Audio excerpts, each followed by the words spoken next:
Estamos de volta com o seu estilo de vida. Agradeço demais a sua audiência aqui no canal que é a cara e a voz da Amazônia, Amazonsat. Estilo de vida trazendo a sua dose diária de saúde. E hoje, quinta-feira, é dia de falar de saúde da mente. Por isso, no nosso quadro de Bem com a Vida, a nossa entrevista de hoje, nós vamos falar sobre o transtorno obsessivo compulsivo.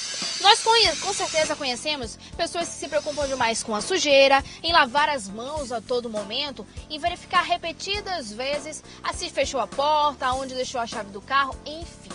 Essas manias tomam conta aí de milhares de pessoas. O problema é quando essa mania se torna uma compulsão e acaba prejudicando o seu dia a dia.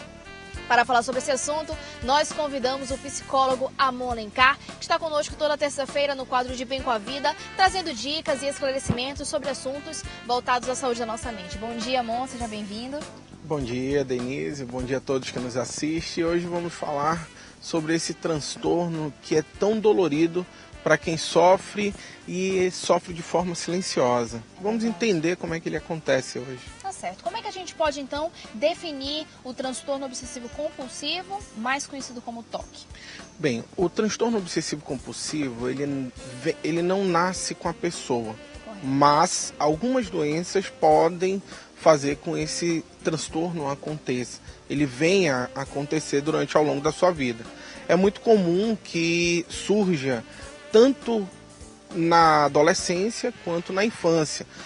Pode ser que algumas crianças desenvolvam determinados hábitos de arrumar as suas coisinhas ali, tudo direitinho, os pincéis dentro dos lugares corretos, o amarelo dentro de uma cor, dentro de uma simetria. Então, isso...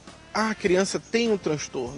Não tem um transtorno. Não necessariamente. Né? Mas pode ser que no futuro, se isso for realmente muito reforçado, isso possa realmente acontecer, possa desenvolver o transtorno. Mas o que seria isso? É mais ou menos assim que funciona. Primeiro vem um pensamento, ou seja, o hábito de você sair de casa. Então, quando você sai de casa, todos nós saímos de casa e temos o nosso ritual comum. Acordar, escovar o dente, isso e aquilo.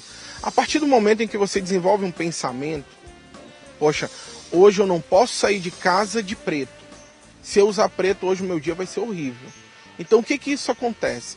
Você começa a desenvolver um pensamento, que esse pensamento vem com várias situações que se torna o que nós chamamos de obsessão. O que é o comportamento? É algo para anular esse pensamento. Ou seja, você desenvolve o pensamento obsessivo.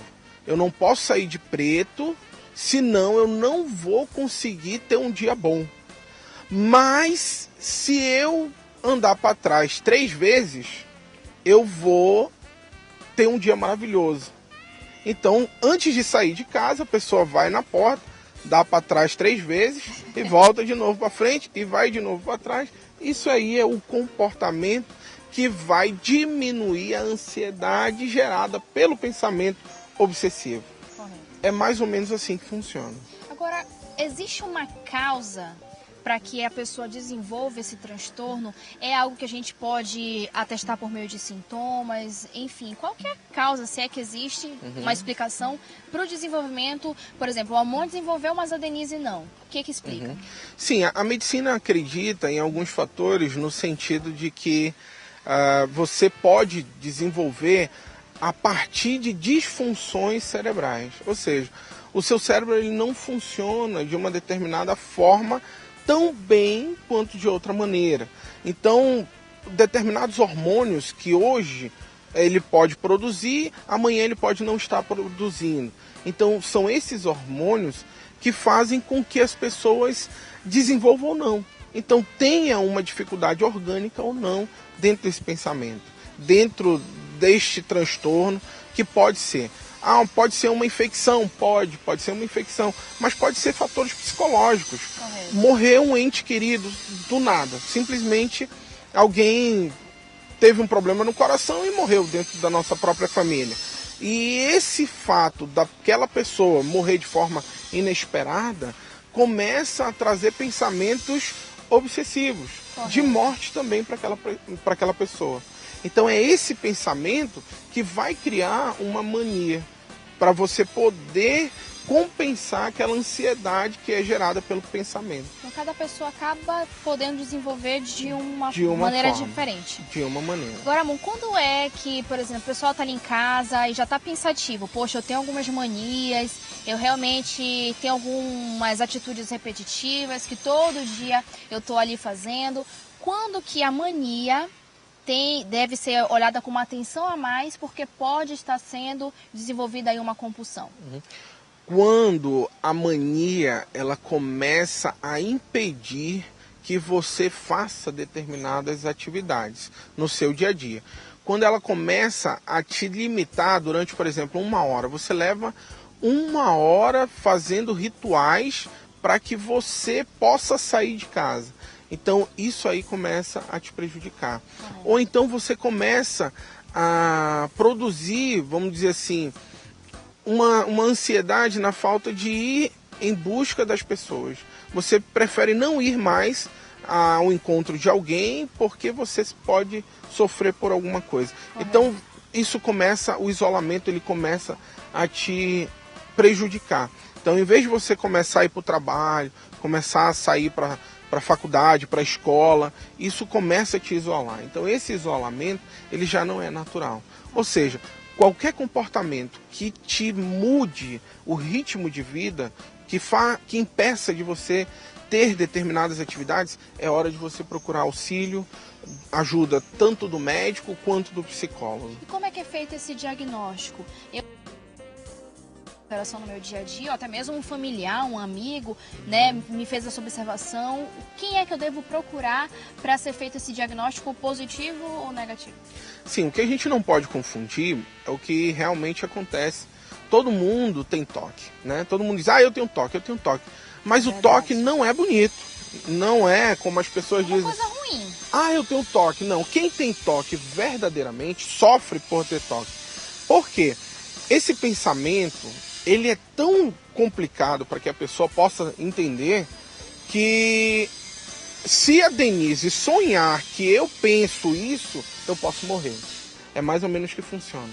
Então, e realmente acredita nisso. E acredita, vira uma crença mesmo. Correto. Por exemplo, é muito comum a gente ver em determinadas religiões, dentro do próprio fanatismo, que se a pessoa não fizer aquele determinado ritual, ela vai para o inferno, ela vai morrer, ela está condenada. Então, ela tem que se submeter àquele ritual, ela tem que passar por aquele processo, senão ela está cometida ali ao fim da vida, ou até mesmo uma punição mais severa por Deus, pelo Criador, pelo que ela acredita. Então, isso aí ela não vai contar para ninguém. Ela vai sofrer por si só. Então, quem tem verdadeiramente o toque, ele não vai dizer, eu tenho toque. Não, isso porque o toque é uma doença muito complicada, que a pessoa, o adolescente, ou até mesmo o jovem adulto, ou o adulto propriamente dito, ele tem vergonha de sentir aquilo. Ele não é bonito. Então, a pessoa que tem uma mania, por exemplo, tem pessoas que têm mania de limpeza. Vai, limpa a casa, passa o pano na casa, mesmo assim a casa não acha que a casa não está limpa, passa outro produto na casa que é para dar aquele cheirinho. Isso é normal, isso é um comportamento normal. Mas a partir do momento em que ela só pode sair de casa depois que ela limpar a casa inteira, várias e várias vezes, que ela tem aquele medo, aquela preocupação, para a gente entender, o ato de lavar as mãos. A pessoa, ela tem a crença, o pensamento obsessivo, de que ela vai ser contaminada por determinada substância. Então, se eu pegar em você, eu já estou me contaminando. Sim. Então, automaticamente eu tenho que lavar minhas mãos. Isso aí é um pensamento dela, próprio. Então, na hora que você pega e lava suas mãos, ele começa a desenvolver um alívio. Poxa, eu não estou mais contaminado. Por quê? Porque eu estou com as mãos limpas. A mesma coisa é o banho. Eu vou para um determinado lugar, quando eu chego em casa eu tenho que tomar vários e vários banhos, porque senão eu vou me contaminar. Então esse processo é que as pessoas têm que ter calma, né? Aí sim existe uma patologia, mas outros hábitos. Existem pacientes que desarrumam e arrumam o guarda-roupa inteiro antes de dormir. Não importa a hora que ele chegar em casa. Ele só vai conseguir descansar depois que ele arrumar e desarrumar o guarda-roupa. Ou seja, isso sim é um problema, é uma dificuldade, é um transtorno obsessivo compulsivo.